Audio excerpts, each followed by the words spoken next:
I can speak to Heritage's role, which I see very clearly now, one of the lessons learned 6 days in. And that is, we do what we've always done, which is to confront those noxious ideas. And secondly, to be clear, that Fuentes, people like Fuentes, they aren't conservatives. There's no way that can be construed that way, or at least in a way that's persuasive. But we also, and this is not disputing what you've said, but adding to it a tactical desire, we have to understand that in 2025, that evil person, Fuentes, although I still have hope for his soul, has an audience of several million people. We must learn from history so that we can grow from it and not repeat the same mistakes. We're living in a society now that we refer to, can a person be canceled? Can you cancel a person? And is it politically correct to cancel a person? The answer is yes.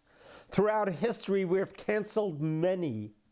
Well, let's listen to this panel, and we'll discuss it afterwards. Kindly subscribe to our channel so a little bit of light will push away a lot of darkness.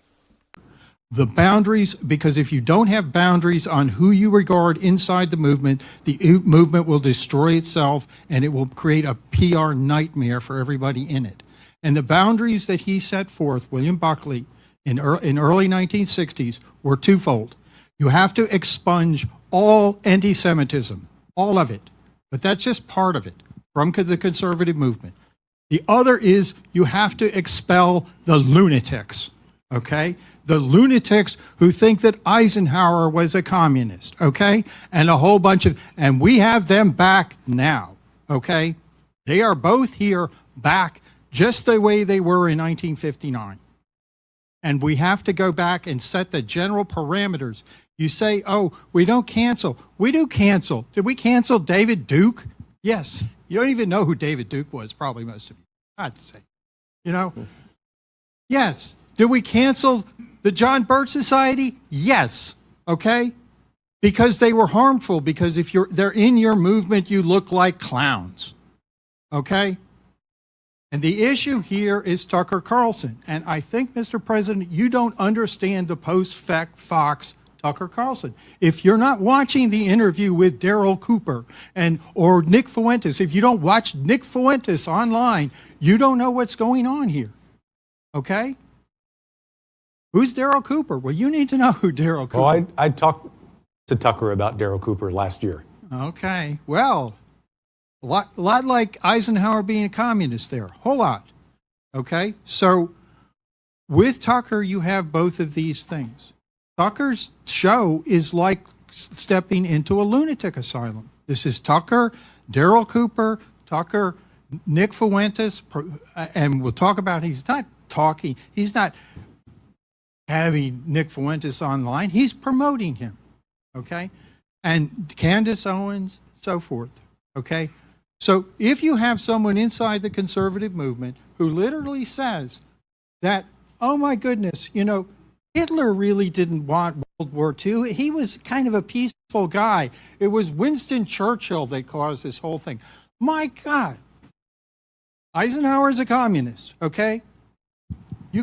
If someone is that nutty, and I know you're too young to care about, I'm a boomer. World War II is a big thing to me. But my God, if you could be that wrong about the World War II, you are wrong about everything on planet Earth. Okay? And then Nick Fuentes, okay? This guy is a neo-Nazi. He adores Hitler. He says he was a effing cool guy, okay? Do we want him in the conservative movement? Do we want people that are adjacent to him in the conservative movement? But if you look at what Carlson did, he wasn't ventilating Nick Fuentes. He wasn't telling the public about who this neo-Stalinist, vile, racist. He is the most hateful person I think I've ever seen, potentially, allegedly on the right. Did Carlson reveal this? Did he ask him one meaningful question? No. If you were to go after this, you could find 1,000 insanely toxic things that Nick Fuentes has said, all of which Carlson not only didn't reveal, he concealed them. And if you watch that interview, when he actually gets to the one point that's meaningful, and Nick Fuentes says, yeah, I've loved Stalin since I was a teenager. He's my number one guy. And Carlson says, we'll talk about that later. And then you never talk about it. And so he massages him. That was the most moderate interview, the most moderate presentation of Nick Fuentes I think has ever existed, all orchestrated by Tucker to mainstream him and bring him into the conservative movement. This guy. Dr. Rector. Yeah. Yes, sir. The question is, what is the role of someone who is doing this, who's mainstreaming a neo-Nazi Stalinist online, and who believes that Churchill was the cause of World War II? What role does that person have inside the conservative movement, looking back to what Bill Buckley told us at the very beginning of this movement? That's my question. Robert Rector, I love you. Thank you. I agree with you. And one thing, there'd be a lot of things to say, but so we can get to another question, but I want to address your fair question. I can speak to Heritage's role, which I see very clearly now, one of the lessons learned 6 days in. And that is, we do what we've always done, which is to confront those noxious ideas. And secondly, to be clear, that Fuentes, people like Fuentes, they aren't conservatives. There's no way that can be construed that way, or at least in a way that's persuasive. But we also, and this is not disputing what you've said, but adding to it a tactical desire, we have to understand that in 2025, that evil person, Fuentes, although I still have hope for his soul, has an audience of several million people. And at least some of that audience might be open to be converted.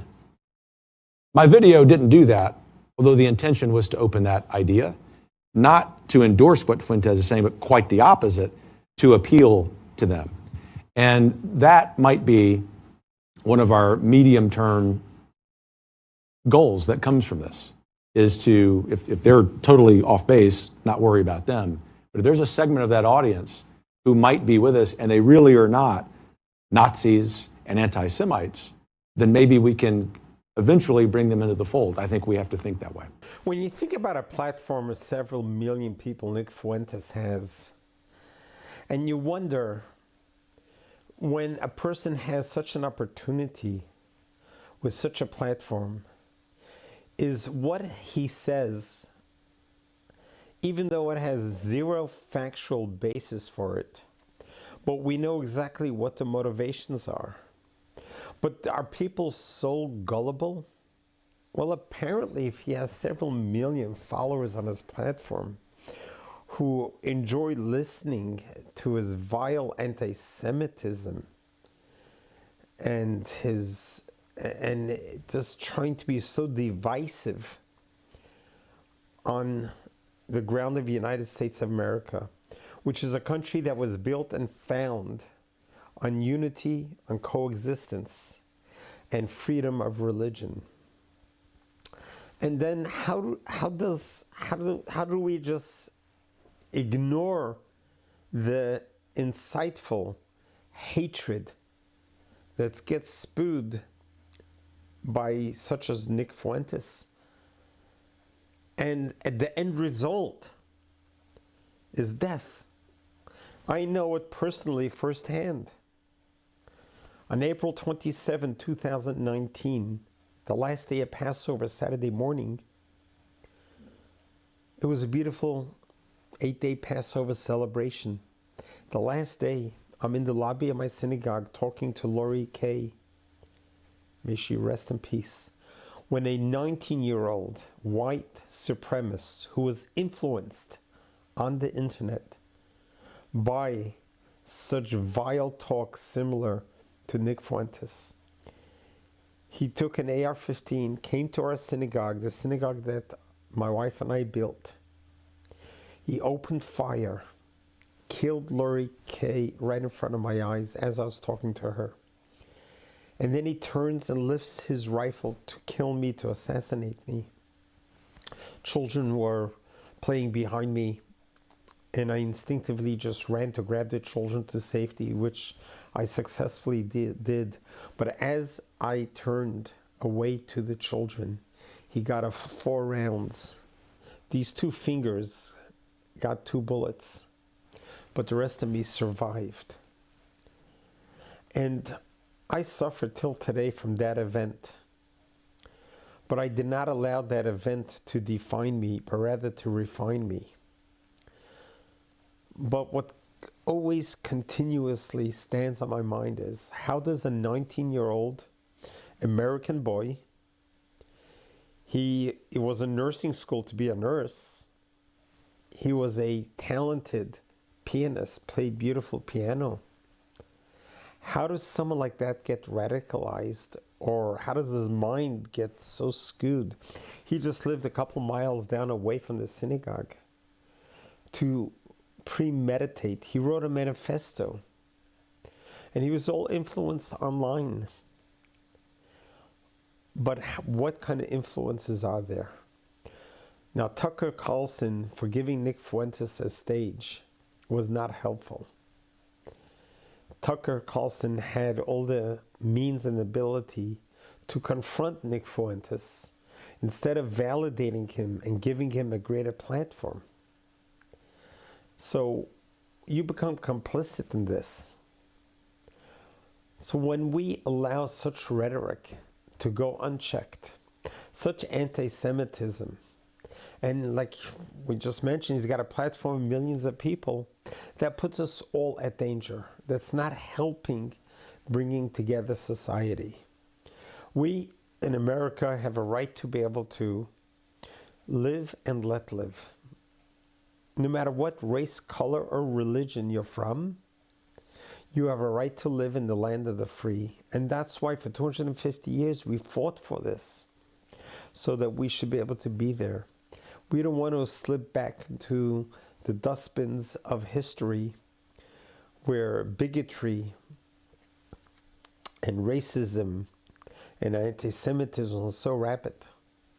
So we need to find a way to make it unfashionable and not to allow such rhetoric to be spewed, especially during these days that Israel has been at war for 2 years. The Jewish people in Israel has been assaulted, has been decimated yet once again since the Holocaust. It's time to give us a break and realize that trying to stoke the fans of anti-Semitism is not going to get you any further. It's not going to move your needle any further. You may get more clicks and views, but at the end of the day, is this your true mission in life? To be so divisive and so hateful? Well, throughout all history, many who have come up against the Jewish people in Israel have not ended the way they perceived it was going to end. God Almighty in heaven made it very clear that the Jewish people have the power to bless whoever they bless will be blessed. That the Jewish people are on a mission with God.